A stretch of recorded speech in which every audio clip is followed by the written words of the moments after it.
Bonjour, je m'appelle Florence-Marie Gégou, je suis une ancienne infirmière, ancien contrôleur aérien et pilote privé. Aujourd'hui, je vais vous parler de la perception du risque, parce que la perception du risque, c'est un petit peu la base de toute notre prise de décision. Et il y a une question qui m'a souvent interloquée, c'est pourquoi les gens ont peur de prendre l'avion alors qu'ils n'ont pas peur de prendre leur voiture, en fait. Il y a plein de choses qui interviennent, il y a plein d'influences différentes qui vont intervenir. Alors quand on parle d'influence, ce n'est pas des influences passives, c'est vraiment tout un traitement de l'information qui est fait au niveau de notre cerveau, qui est vraiment quelque chose de très actif. Le premier point, c'est qu'on va déjà partir sur une notion de vocabulaire. Alors il y a le danger. Le danger, c'est une situation qui peut amener des conséquences négatives, ça on comprend bien. Si je roule à 200 km/h sur l'autoroute, très facilement je peux avoir des conséquences négatives. Le risque, c'est de voir le danger qui justement va se réaliser, c'est-à-dire le risque, c'est de faire un freinage d'urgence et de faire des tonneaux et de me retrouver accidentée, voire morte. Et la différence est importante parce qu'en fait, on va pouvoir percevoir un danger avec des informations sensorielles et on va estimer un risque. On ne va pas percevoir un risque. Désolée pour le titre, c'était un peu une arnaque, mais voilà, on va vraiment estimer un risque. À chaque fois, il y a une construction mentale qui va être faite sur l'estimation du risque, où on va estimer une gravité, on va estimer une fréquence sur un temps donné, et ça va nous donner une probabilité. Et notre estimation des risques, donc cette probabilité qui est construite au niveau du traitement de l'information, elle va souvent être biaisée. Elle va être biaisée au niveau avec des éléments individuels, des éléments collectifs, des éléments organisationnels. On va voir ça. Il y a des déterminants du risque qui vont intervenir. Par exemple, si un risque est inconnu, si un risque est effrayant, s'il y a un nombre de personnes important, ça va faire en sorte qu'on va surestimer le risque. Il y a un autre type de déterminant qui va être un déterminant qui va être plus lié à la personne qui estime le risque. Ça va être toutes les croyances personnelles, ça va être l'expérience personnelle d'un risque qui va pouvoir influencer également notre perception du risque. En plus de cette distance personnelle au risque, il y a également une distance temporelle.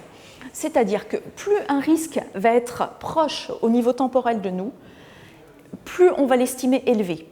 Plus un risque va être loin dans le temps, plus on va l'estimer faible.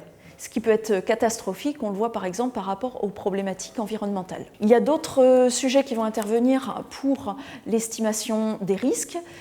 Par exemple, si on a des images saillantes, des images affreuses, des choses qui vont provoquer beaucoup d'émotions, là aussi ça va intervenir de manière forte. Et un point, je crois le point qui m'a le plus frappé dans l'étude de la perception du risque, c'est à quel point nos émotions, justement, vont jouer un rôle essentiel. On a l'impression qu'on estime un risque, et puis voilà, ça nous fait peur, donc on a une émotion. Et en fait, ça se passe un petit peu dans le sens contraire. C'est-à-dire, on a d'abord une peur, on a un marqueur somatique, en fait un marqueur corporel de l'émotion, qui va nous faire quelque chose comme j'aime ou j'aime pas.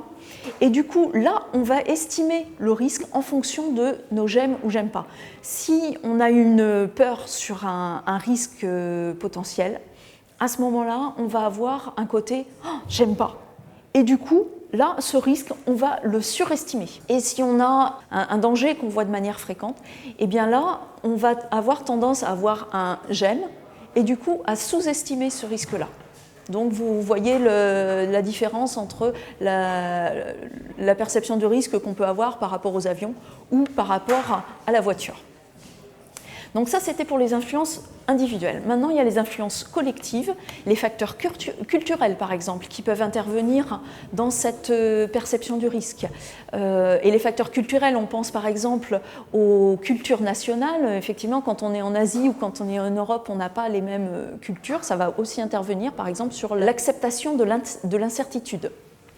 Mais par contre, d'un service à un autre dans un milieu hospitalier, on va aussi avoir des perceptions du risque qui vont être différentes. Si on travaille dans un EHPAD ou si on travaille en réanimation néonatale, eh bien, on va avoir des perceptions du risque, des risques, par exemple le risque vital pour le patient, qui vont être aussi différentes.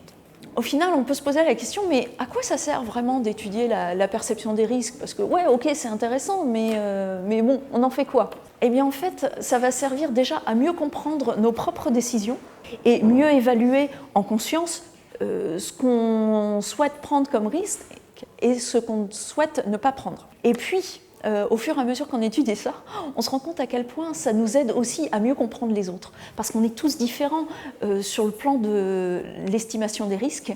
Et mieux on peut se comprendre soi, et bien mieux on va comprendre les autres, on va comprendre nos collègues, on va comprendre la hiérarchie qui prend des décisions qu'on a parfois du mal à comprendre. Mais quand on se met un petit peu à leur place, on peut mieux comprendre effectivement leur perception des risques et les décisions qui sont prises par rapport à ça. Ça peut beaucoup aider justement à limiter les malentendus et du coup améliorer la sécurité.